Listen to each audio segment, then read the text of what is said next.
Have you ever watched someone selfish, arrogant, or deeply inconsiderate get almost everything they wanted, while a kind person kept waiting, praying, and trying to do the right thing? It can feel unfair. It can even make you question every idea you have heard about gratitude, manifestation, karma, or the law of attraction. If goodness attracts goodness, why do difficult people sometimes seem to win? The answer is uncomfortable, but freeing. Life does not always reward moral character on the same schedule that it rewards confidence, boundaries, visibility, and action. Being good matters, but goodness without self-belief can become silence. Goodness without boundaries can become self-abandonment, and faith without movement can become waiting. This video is not about becoming selfish. It is about learning what confident people understand and combining it with the heart you already have. If you're new here, welcome to Gratitudi. Subscribe, because every week we explore gratitude, consciousness, and practical ways to build a better life, without confusing inspiration with proof. Now let's answer the question nobody likes to ask. First, success is not a moral scoreboard. Money, opportunities, relationships, and status are influenced by countless forces: circumstances, privilege, timing, skill, networks, luck, decisions, and persistence. A promotion is not proof that someone has a pure heart. A setback is not proof that the universe rejected you. This matters because when we turn every result into a spiritual verdict, we can become cruel to ourselves. We think, if my life is difficult, my vibration must be wrong. If I have not received what I want, perhaps I am not grateful enough. But pain is not evidence of spiritual failure, and success is not evidence of moral superiority. Still, there is something we can learn from people who move through life with strong certainty. Psychology calls one part of it self-efficacy, the belief that you can organize your effort and act effectively toward a goal. People with stronger self-efficacy are generally more willing to begin, persist, recover after setbacks, and interpret difficulty as a problem to solve rather than a command to stop. That belief does not magically bend reality.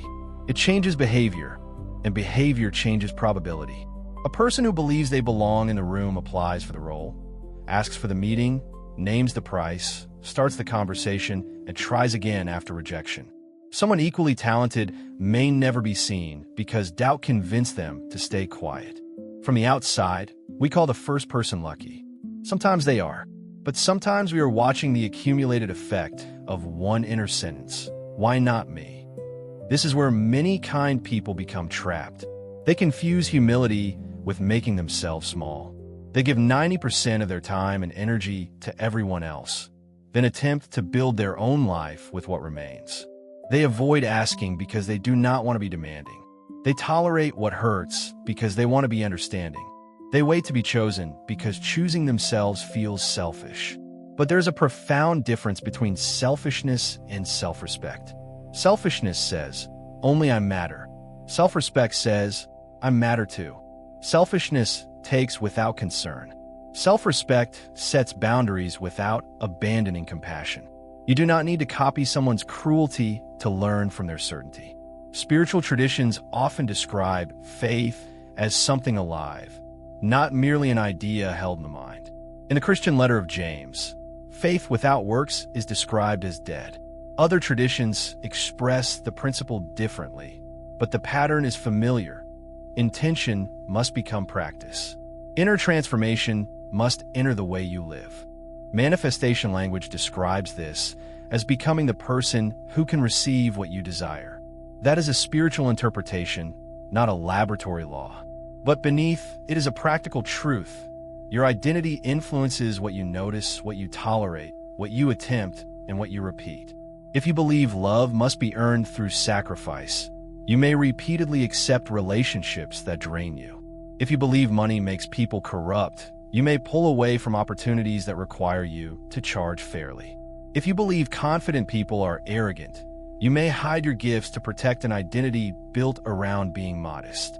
Then life appears to confirm the belief. Not because every event was summoned by your thoughts, but because beliefs act like filters and instructions. They guide attention. They shape decisions. They define the edge of what feels possible.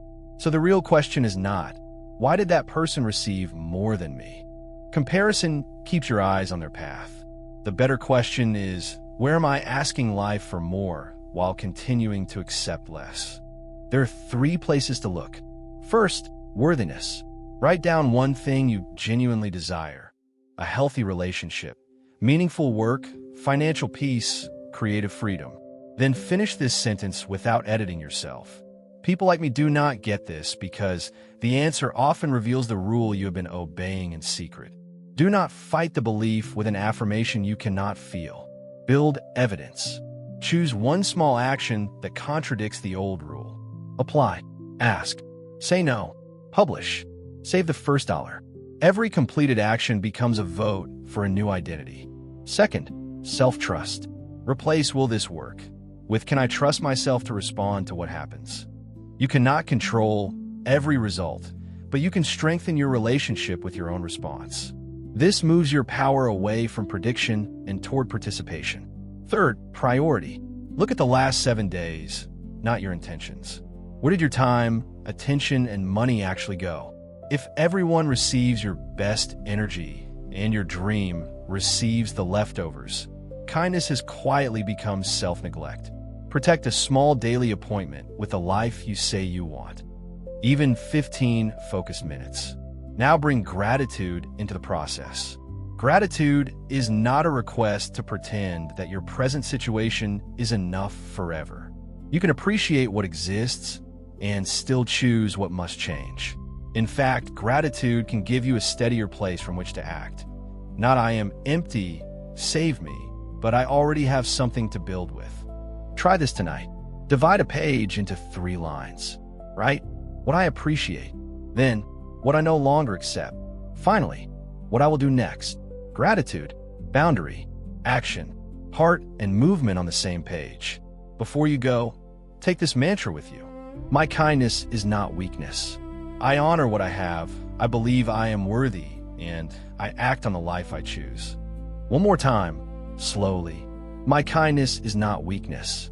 I honor what I have, I believe I am worthy, and I act on the life I choose. Being a good person is not the finish line. It is the foundation. Add self-respect. Add courage. Add consistent action. You do not have to lose your light to stop living small. If this changed the way you see deserving, subscribe to Gratitudi and turn on notifications. Every week, one practice, one story, one step toward a better life. And today's question is this: where in your life have you been accepting less than you know you deserve? Share only what feels right in the comments, and tell me one action you will take this week. Send this video to the kind person who gives everything to everyone and keeps forgetting themselves. Be grateful for the life you have. Then love yourself enough to participate in the life you are creating.